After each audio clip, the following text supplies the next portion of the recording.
If you're new here, I'm the Classic Farmer, and this week we're dealing with the aftermath of the hurricane force winds from Storm Eowyn. The 390 has finally made it into the shed to start getting some work done to it, and I'm going to take you with me on one of my last trips as an engineering consultant before I go full-time farming. Stay tuned and you'll get to see what I used to do for a living and just whether we got away with a storm or what's happened to us. We won't discuss the other half of the shed, but this side is on the way to being tidied. We've got a nice wall of pallet racking along the back wall. Nuffield has somewhere to park. 390 is in, ready to have some work done. And I've got some storage down the side for my corn. We're getting there, slowly but surely. But as I said, we're not going to look behind me. We're going to focus on what's nice right in front of me. Boys are fine, they're safe, they made it through the storm. So did the cattle shed.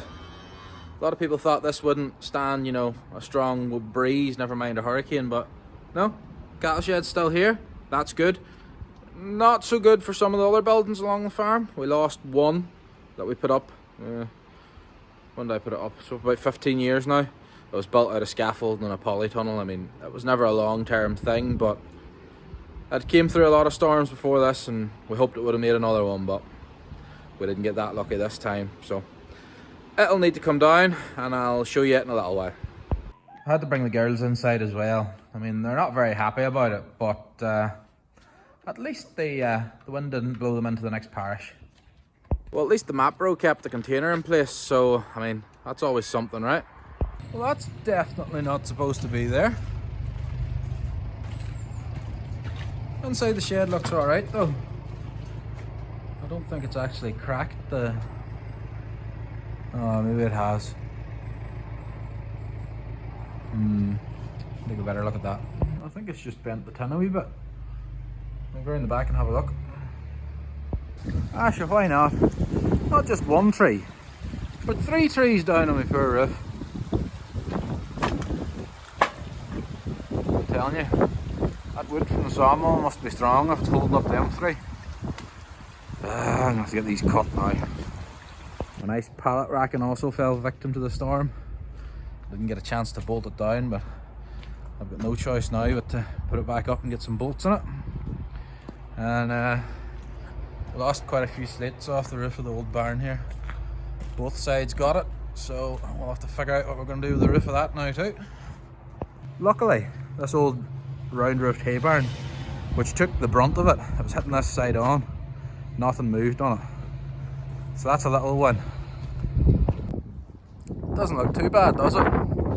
Just one sheet of tin missing there. I think there's a couple of sheets down the back. Looks fairly okay. A couple of sheets rattling down the back there, but looks probably not too bad. But it did look okay on the outside until I came in and saw this. Every upright is bent and broken, and it's sheared the tops off most of them. I've got a feeling this is going to be a demolition job now. Oh well, you can't win them all.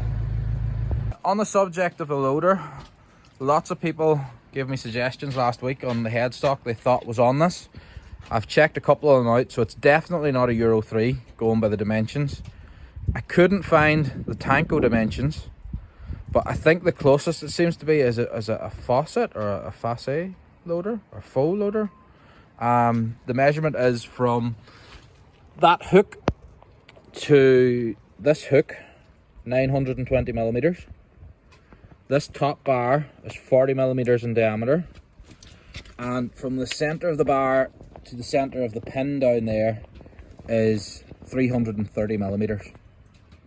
So if anyone, those measurements ring a bell, let me know again. But it's definitely not a Euro 3, and I couldn't find the Tanko measurements. So if anyone knows the measurements for a Tanko loader, let me know so we can double check.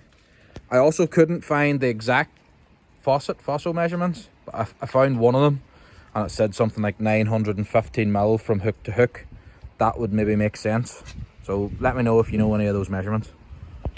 Now we've made a start in the 390. I have extracted the heater plug. So that's the heater plug we took out. That's what one's meant to look like. It's another old one. So the tip has gone missing off this one, which means it's somewhere on this manifold.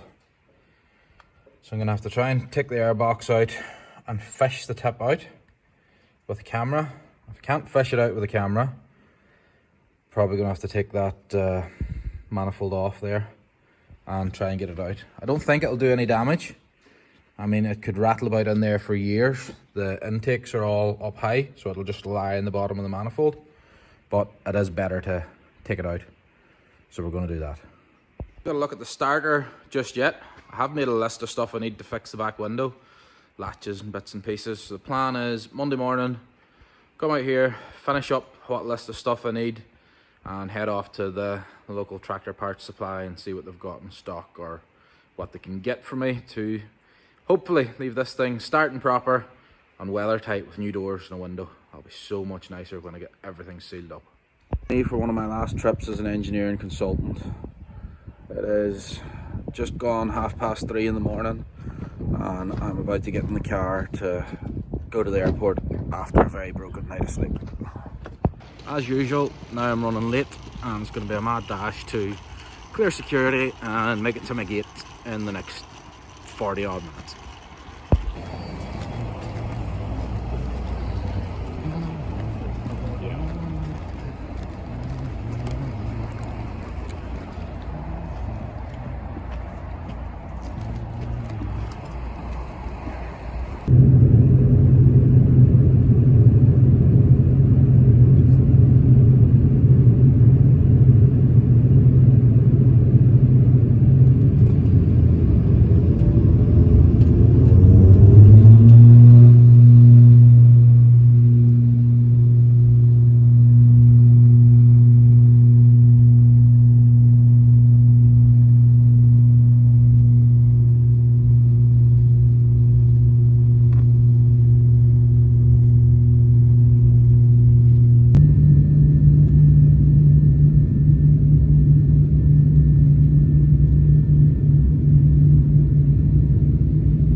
So that's us arrived at the facility of the company we're working with this time. We're prepping some production equipment for export, and I'm not going to show you around the facility because just out of respect for the people that I'm working with here.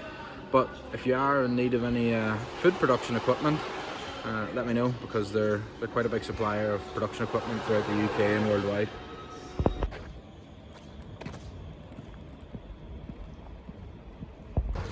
Made it in a bit better time that way, through security. Time to get a bite to eat now before we catch the last flight home to Belfast.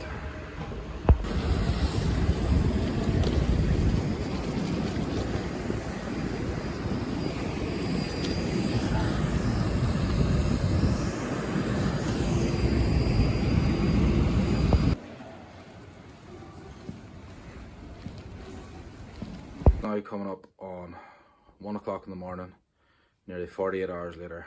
I've just made it home, absolutely exhausted. I'm running on 3 to 4 hours sleep and I am ready for my bed.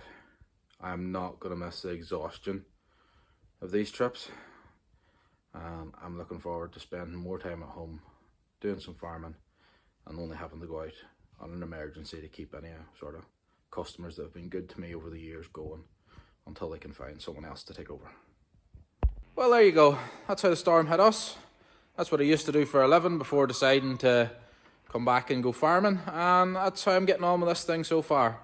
So tell me, how did you get on? Did the storm affect you much? Did you get away without any damage? Let me know. Hopefully you all made it through safe and there isn't too much property damage and everyone's out the far side. I'll see you again next week, and don't forget to drop the video a like, and as always, subscribe if you haven't already. Loads of people watch and they don't always subscribe.